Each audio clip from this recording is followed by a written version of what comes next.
Have you ever really thought about it? A brand worth $65 billion can break, not in 50 years, in 2. The customers turn, the founder turns, the stock collapses, and nobody saw it coming. Today I'm going to show you exactly how it happened, step by step, mistake by mistake. Lululemon, $65 billion at the peak, stock at 516. Athleisure didn't even exist as a category until they invented it. They sold $110 leggings and people lined up to buy them.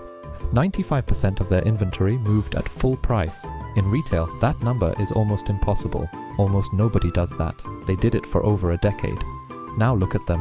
$18 billion, stock at 157, down 68% from the peak, $47 billion in value, gone. The CEO just resigned with no replacement ready. The founder is at war with his own board. Their newest leggings line had to be deleted from the website 4 days after launch because, wait for it, they were see-through. Again, for the 3rd time. So what happened? Did the CEO do this? Did the customers turn? Was it the competitors? Yes, all of it. But none of those are the real answer. The real answer is simpler than that, and it's the same answer every time an empire falls. They forgot the one rule that built them. Let me show you exactly where. Mistake number 1. The founder couldn't shut up. Chip Wilson built this company in 1998 in Vancouver. One yoga studio, one technical fabric idea, and a real understanding of what women wanted. He was brilliant. He was also a walking PR landmine. 2005 he defended excluding plus sizes because, quote, it would take too much extra fabric. 2013, pants come back see-through, $67 million recall, and Wilson goes on Bloomberg TV and says some women's bodies just don't work for the yoga pants. Then he points at thigh rubbing, then he apologizes. But watch this carefully. He apologizes to his employees. Not the customers he just insulted, the employees. Read that again. He insulted his customers and apologized to his staff. This is the part nobody teaches you. Your customer is the only person who matters. Not your team, not your board, not your shareholders. The customer. Wilson resigned as chairman by the end of that year. The damage was done. And in 2024, after years of staying quiet, he came back and attacked the company's diversity initiatives publicly.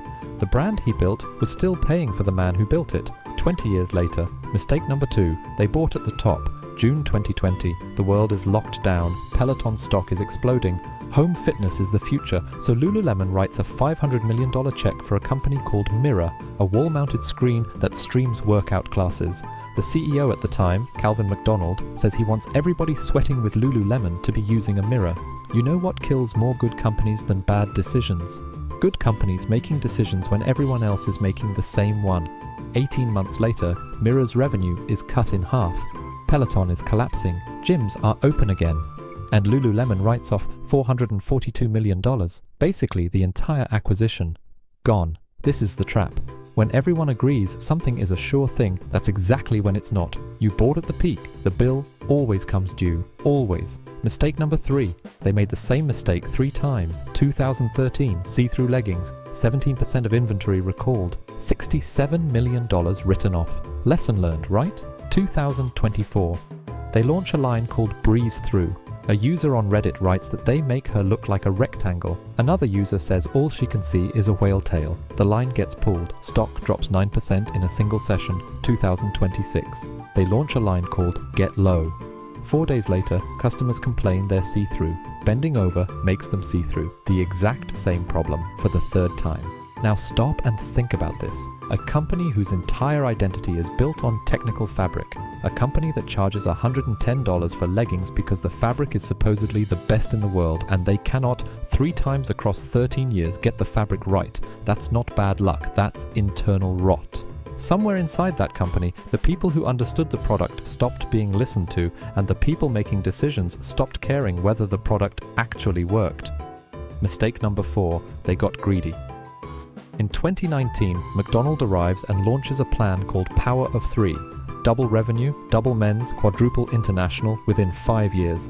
They hit every target ahead of schedule. Wall Street loves it. Stock soars. So what does he do? He doubles down. Power of 3 becomes Power of 3 by 2. Even more aggressive, even more ambitious. Push into China harder, push men's harder, get into connected fitness, launch new categories.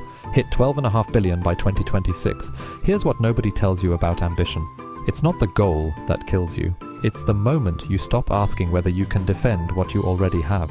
Lululemon was so busy chasing the next billion that they forgot to protect the first 8. The base eroded. The Americas, 68% of their entire revenue went negative. Comparable store sales down 5%. Full price sell-through fell from 95% to 75%. Read that line again. They went from selling 95 out of 100 items at full price down to 75. That's a quarter of their inventory now hitting the discount rack. That's the brand losing its grip. That's the customer no longer believing the price is worth it. Mistake number 5. They got uncool. You can't measure cool on a spreadsheet, but brand research started picking it up. Lululemon was becoming the brand for mums. Gen Z was looking somewhere else. Alo Yoga was opening stores right next to Lululemon on 5th Avenue. Vori was eating their lunch with men. Credit card data showed that once a customer bought their first Alo piece, their Lululemon spending started declining and never recovered. You know what's worse than losing a customer? Watching them choose to leave for someone newer, fresher, cooler. And there is nothing you can do about it, because you can't pay your way back to being cool. You can't acquire your way back. You either earn it or you lose it. And the colors. The customers loved the muted, clean palette.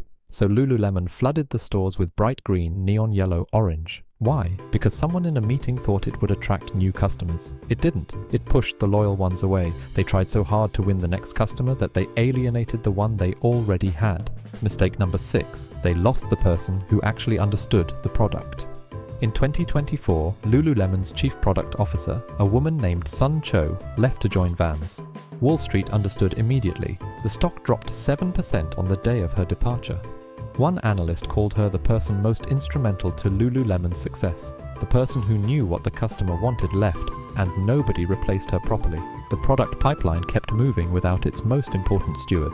And that's exactly how you end up with Get Low. See-through leggings in 2026. From the brand that built itself on fabric, talent walks out the door, and 2 years later, the symptom shows up on every customer's body. Mistake number 7. They had no succession. December 2025, McDonald announces he's stepping down. Effective January 31st, no replacement named.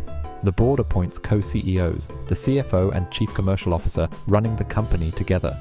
Co-CEO structures almost never work in corporate history. They're a stalling tactic. They're what you do when you don't have a plan. Meanwhile, the founder Chip Wilson is launching a proxy war from the outside. Elliott Management, a hedge fund with $1 billion stake, is pushing for new leadership. The board is paralyzed, the customer is leaving, the product is failing, the stock is falling, and nobody is in charge. So now we come back to the question, was it the CEO? Was it the customers? Was it the founder? It was the same thing it always is. When you stop respecting the person who pays you, the empire ends. That's it. That's the whole story of Lululemon. They built a $65 billion company by understanding one customer, the woman walking into a yoga studio who wanted to feel powerful and put together. And then, over 15 years, they slowly stopped understanding her. The founder insulted her body. The CEO chased trends she didn't ask for. The product team forgot how to make the one thing she actually bought. The brand picked colors she didn't want, and the brand she used to love started feeling like her mother's brand. A $47 billion empire didn't fall because of competition, it fell because they forgot who built it. And here's what I want you to take away from this. Lululemon isn't dead. There's still a $10 billion business. China is growing. The brand still has equity. They can come back if they remember who they're for. But most empires never get that chance. The Romans didn't get it. The Ottomans didn't get it. The names you'll see fall on this channel, they didn't get it either. The customer leaves quietly. The product fails slowly. And one day you wake up and the stock is down 68% and the founder is at war with the board. You don't have $65 billion, but the principle is the same. Whoever pays you, your boss, your client, your audience, your customer, they're the only person who matters. The day you forget that is the day your empire starts falling. This is BillionToZero. We show you how empires fall so you don't have to.